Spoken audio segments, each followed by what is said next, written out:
Mag-upgrade ko kunyari. Charis. iPhone 16 Pro Max. Diba? Ang yaman ko. Charis.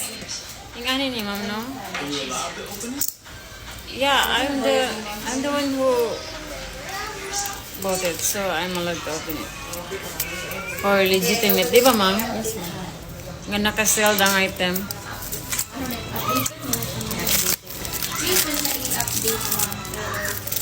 So, yeah.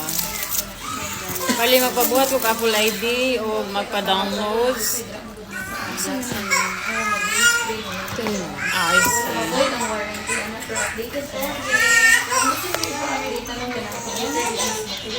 Nagaliawin mo? Joke lang. Nga naman. Wala mo. Finance lang, styro. Sige, gwapo niya siya. Sintuas mo na yung pinaka-latest. Kahadlok ani, uy, ug mabusdak. Gina. Tantararang.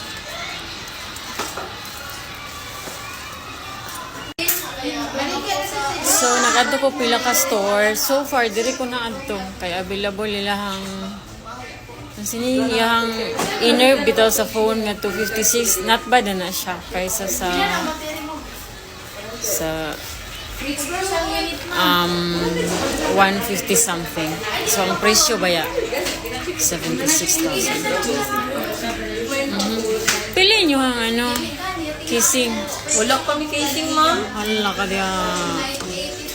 Pro Max.